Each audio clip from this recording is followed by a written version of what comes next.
A man appeared in the corner the cat had been watching. Appeared so suddenly and silently, he would have thought he just popped out of the ground. The cat's tail twitched and its eyes narrowed. Nothing like this man had ever seen on Privet Drive. He was tall, thin, and very old, and judging by the silver of his hair and beard, which were both long enough to tuck into his belt, he was wearing long robes, a purple cloak that swept to the ground, and high-heeled, buckled boots. His blue eyes were white and bright and sparkling behind half-moon spectacles, and his nose was long and very crooked, as though it had been broken at least twice. This man's name was Albus Dumbledore. Albus Dumbledore didn't seem to realize that he had just arrived in a street where everything from his name to his boots was unwelcome. He was busy rummaging in his cloak looking for something, but he did seem to realize he was being watched, because he looked up suddenly at the cat, which was still staring at him from the other end of the street. For some reason the sight of the cat seemed to amuse him. He chuckled and muttered, "I should have known." He found what he was looking for inside his pocket. It seemed to be a silver cigarette lighter. He flicked it open and held it up into the air and clicked it. The nearest street lamp went out with a little pop. He clicked it again. Pop. The next lamp flickered into the darkness. 12 times he clicked the put-outer until the lonely lights left on the whole street were 2 tiny pinpricks in the distance, which were the eyes of the cat watching him. If anyone looked out of the window now, even beady-eyed Mrs. Dursley, they wouldn't be able to see anything that was happening down on the pavement. Dumbledore slipped the put-outer back into his cloak and set off down the street toward number 4, where he sat down on the wall next to the cat. He didn't look at it, but after a moment he spoke to it. "Fancy seeing you here, Professor McGonagall." He turned to smile at the tabby, but it had gone. Instead, he was smiling at a rather severe-looking woman who was wearing square glasses exactly like the shape of the markings the cat had around its eyes. She, too, was wearing a cloak, an emerald one. Her black hair was drawn into a tight bun. She looked distinctively ruffled. "How did you know it was me?" "My dear Professor, I've never seen a cat sit so stiffly." "He'd be sitting so stiffly if you were here on a brick wall all day," said Professor McGonagall. "All day? When you could have been celebrating. I must have passed a dozen feasts and parties on my way here." Professor McGonagall sniffed angrily. "Oh yes, everyone's celebrating all right," she said impatiently. "You'd think they'd be a bit more careful, but no, even the Muggles have noticed that things going on. It was on their nose." She jerked her head back at the Dursleys' dark living-room window. "I heard it. Flocks of owls shooting stars. Oh, they're not completely stupid. They were bound to notice something. Shooting stars down in Kent. I bet that was Daedalus Diggle. He never had much sense." "You can't blame them," said Dumbledore gently. "We've had pressure to celebrate for 11 years. "I know that, but that's no reason to be losing our heads. People are downright careless out on the streets in broad daylight, not even dressed in Muggle clothes, swapping rumours." She threw a sharp sideways glance at Dumbledore here, as though he was hoping he was going to tell her something, but he didn't, so she went on. "A fine thing it would be if, on the very day you-know-who seems to have disappeared at last, the Muggles found out about us all. I suppose he really has gone, Dumbledore. It certainly seems so," said Dumbledore. "We have much to be thankful for. Would you care for a lemon drop?" "A what?"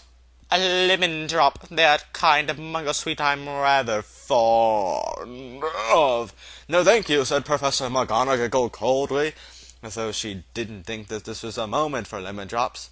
"As I say, even you-know-who has gone." "My dear Professor, surely a sensible person like yourself can call him by his name." "All this you-know-who nonsense for 11 years. I've been trying to persuade people to call him by his proper name. Voldemort." Professor McGonagall flinched. But Dumbledore, who was sticking to lemon drops, seemed not to notice. "It all gets so confusing if we keep saying you-know-who. I've never seen any reason to be frightened of saying Voldemort's name." "I know you haven't," said Professor McGonagall, having separated, half admiring, "but you're different. Everyone knows you're the only one you know who Voldemort was frightened of." "You flatter me," said Dumbledore calmly, "but Voldemort had powers I will never have, only because you're too well able to use them.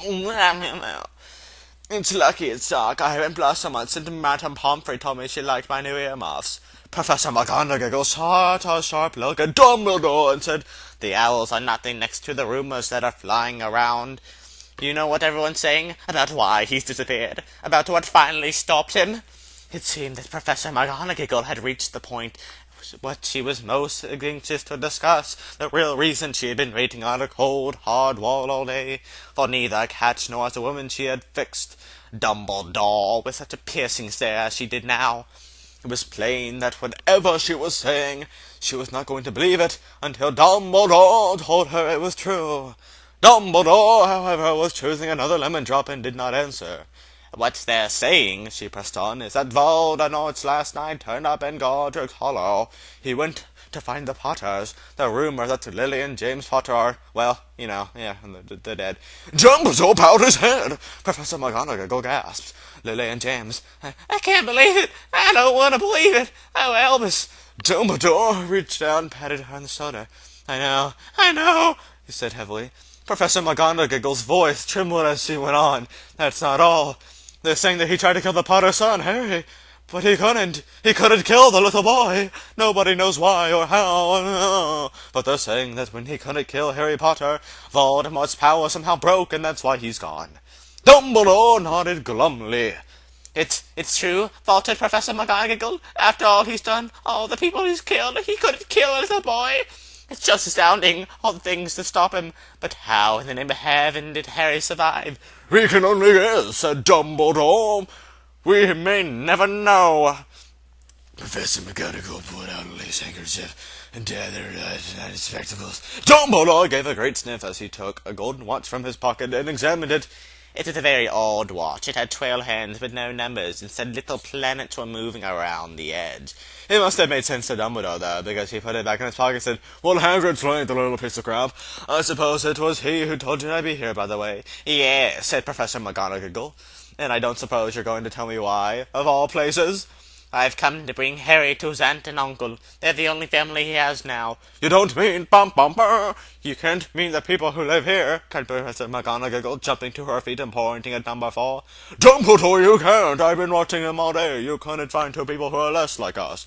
"And they've got this son. I saw him kicking his mother all the way up the street, screaming for sweet Harry Potter, come and live here." "It's the best place for him," Dumbledore said firmly. "His aunt and uncle will be able to explain everything to him when he's older. I've written them a letter." "A letter," repeated Professor McGonagall faintly, sitting back down on the wall. "Really, Dumbledore, you think you can explain all of this in a letter? These people would never understand him. He'll be famous, a legend. I wouldn't be surprised if today was known as Harry Potter Day in the future. There will be books written about Harry. Every child in the world will know his name." "Exactly," said Dumbledore, looking very seriously and gaily over the top of his half-moon glasses. "It would be enough to turn any boy's head. Famous before he can even walk and talk. Famous for something he won't even remember. Can you even see how better off he'll be growing up from all of that until he's ready to take it?" Professor McGonagall opened her mouth, changed her mind, swallowed, and then said, Yes, all right, of course. But how is the boy getting here, Dumbledore?" She eyed his cloak suddenly, as though she thought she might be holding Harry underneath her. It wasn't, though. "Hagrid's bringing him." "You think it wise to trust Hagrid with something as important as this?" "I would trust Hagrid with my life," said Dumbledore. "I'm not saying his heart isn't in the right place," Professor McGonagall said grudgingly. "But you can't pretend he's not careless. He does tend to—" What was that? A low rumbling sound had broken the silence around them. It grew steadily louder, as though he looked up down the street for some sign of headlight. It swelled to a roar as they looked up in the sky, and a huge motorcycle fell out of the air and landed on the road in front of them. If the motorcycle was huge, it was nothing to the man sitting astride it. He was almost twice as tall as a normal lamb, and nearly 5 times as wide. He looked simply too big to be allowed, and so wild, long tangles of bushy black hair and beard hid most of his face. He had hands the size of trash can lids, and his feet in their leather boots were like baby dolphins. In his vast muscular arms he was holding a bundle of blankets. Hagrid, said Dumbledore, sounded relieved. At last, where did you get that motorcycle? I borrowed it, Professor Dumbledore, said the giant, climbing carefully off the motorcycle. He said, young Sirius Black wanted to me. I've got him, sir. No problems were there? No, sir. The house is almost destroyed, but I got him out before the muggles started swimming around. He fell asleep right as we were going over the Bristol. Dumbledore and Professor McGonagall bent forward over the bundle of blankets. Inside, just visible, was a baby boy fast asleep.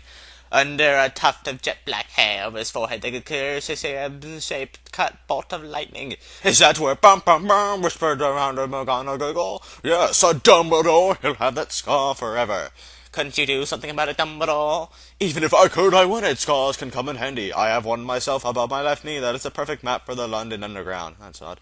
Well, give me him, Hagrid, and we'll better get this over with. Dumbledore took Harry into his arms and turned to the Dursley house. Could I say goodbye to him, sir? Asked Hagrid. He bent his great shaggy head over Harry and gave him what must have been a very scratchy whiskery kiss. Then suddenly Hagrid let out a howl like a wounded dog. Hissed Professor McGonagall. You'll wake the muggles. Sorry, sobbed Hagrid, taking out a large spreaded handkerchief and burying his face in. But I can't stand it. Lane James dead, and poor little Harry off to live with the muggles. Yes, it's all very sad, but get a grip on yourself, Hagrid, or you'll be found. We'll be found, Professor McGonagall whispered, patting Hagrid gingerly on the arm as Dumbledore stepped over the large garden wall and walked to the front door. He laid Harry gently on the doorstep, took a letter out of his cloak, tucked inside Harry's blankets, and then came into the other two. Came back to the other two. For a minute, the three of them stood and looked at the little bundle. Hagrid's shoulders shook. Professor McGonagall blinked furiously, and the twinkling light that had usually shone from Dumbledore's eyes seemed to have gone out. Well, said Dumbledore finally, that's that. If we have no business staying here, we might as well go on and join the celebrations. Oh, yeah, said Hagrid in a very muffled voice. I'll be taking Sirius's bike back. Good night, Professor McGonagall. Professor Dumbledore, sir. Wiping his streaming eyes from the jacket sleeves, Hagrid swung himself under the second contingent in his life. With a roar, it rose into the air and took off into the night. I shall see you soon, I expect, Professor McGonagall, said Dumbledore, nodding to her. Professor McGonagall blew her nose in reply. That's kind of weird. Dumbledore turned and walked back into the street. On the corner he stopped and took out the silver outer-putter. He clicked it once, and 12 balls of light sped back into the lamp, so Privet Drive was all orange and crap, and he could make out the tabby cat slinking into the darkness. Good luck, Harry, he murmured, and turned his hair with a swish, and his cloak he was gone. A breeze ruffled the neat hedges of Privet Drive, which lay silently and tidy under the night, the very last place you'd expect astonishing things to happen. Harry Potter rolled inside his blankets without waking up. One small hand closed on the letter beside him, and he slept on, not knowing he was special, not knowing he was famous, not knowing he would be woken in a few hours by Mrs. Dursley's scream as she opened the front door to put out the milk bottles. Nor that he would spend the next few weeks prodded and pinched by his cousin Durley. He couldn't know that at this very moment people were meeting in secret all over the country while holding up the glasses and saying in hushed voices, "To Harry Potter, the boy who lived." End of chapter 1.